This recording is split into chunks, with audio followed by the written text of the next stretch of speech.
Hey guys, it's Taylor back with some more tips on firearm safety, and as always, we'll be learning from our resident expert, Skip. Hi there.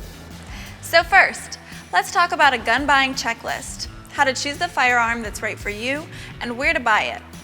Number 1, do the research. Use the internet, but be aware of social media as there are way too many trolls. Yeah, well, I just use the internet for sneezing panda videos. Good to know. There are many forums as well as manufacturer websites that can give you very good information, but nothing will substitute finding a reputable dealer. Absolutely. Visiting that dealer so that you may touch and feel and possibly even demonstrate a firearm that you're interested in. It's not that hard to find such a dealer, and many of them provide that service. If you're going to carry a firearm legally concealed, check your local laws. Then you should consider what we call the 3 C's of concealed carry. Number 1, it should be comfortable to wear.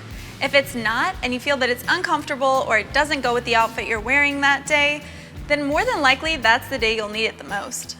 Number 2, make sure you're confident the firearm you decide to carry will stop a threat.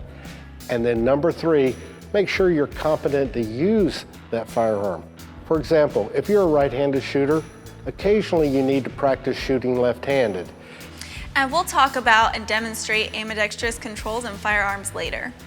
When we talk about stopping the threat, we're talking about the caliber, the size of the ammunition that you would use to protect yourself when it comes to concealed firearms.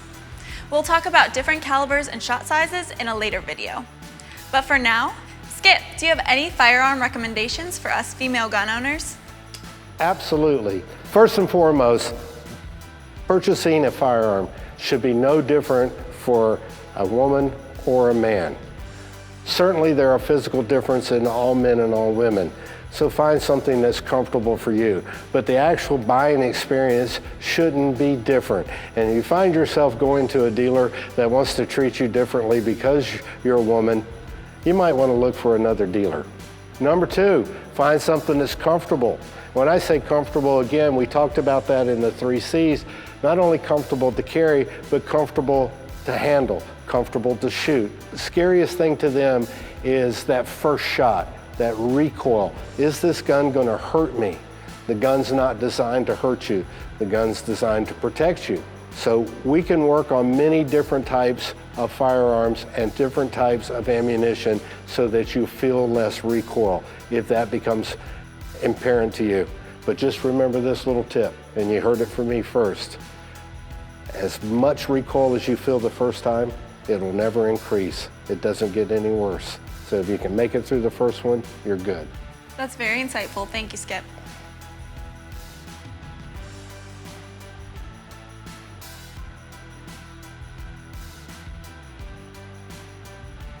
So when we talk about the 3 C's of carrying a firearm, make sure that it's comfortable. Make sure you're confident it will stop the threat, and make sure you're confident with it.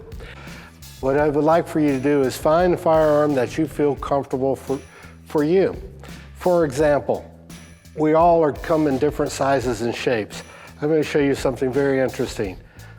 This firearm, although it's blued, and this one is nickel, are really the same firearm.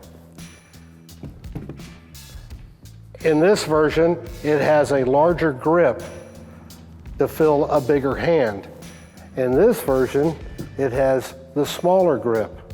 So we know that this firearm's unloaded. We know you're going to keep it pointed in a safe direction.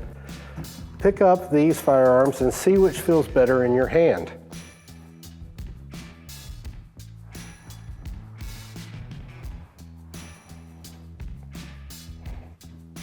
Again, they're both the same firearm. They both fire the same cartridge.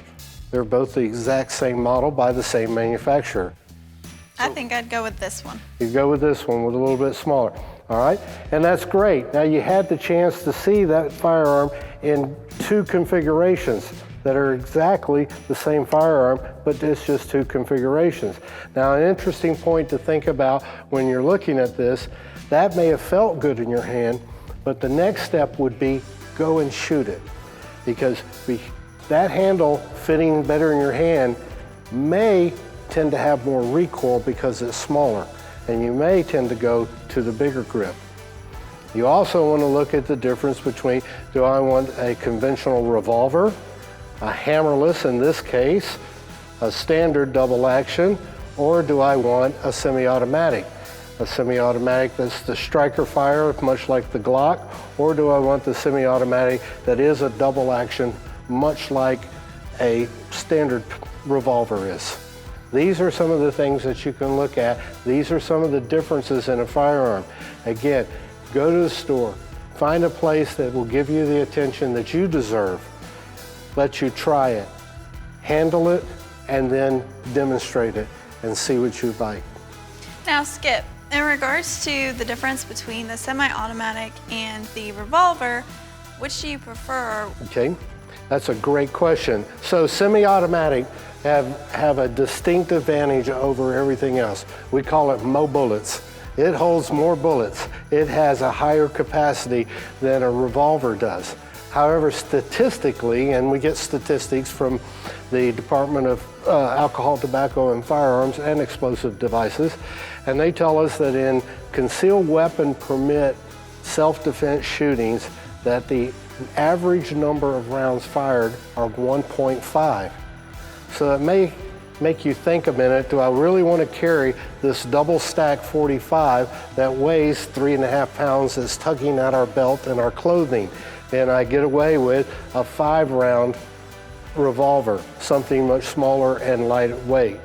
This, for example, weighs 15 ounces, just under a pound unloaded, and just a touch over a pound fully loaded.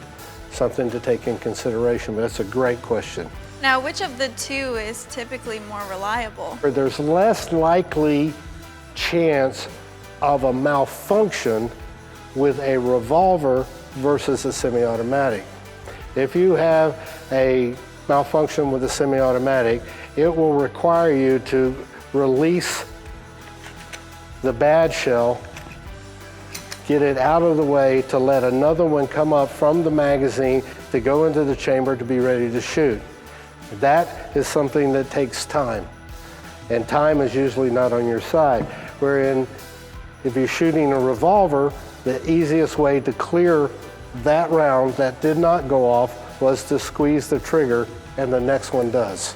So there's the biggest advantage that I could share with you. What is caliber? If you're new to firearms, the smallest caliber I would suggest to you in a semi-automatic, that's a non-revolver, would be .380.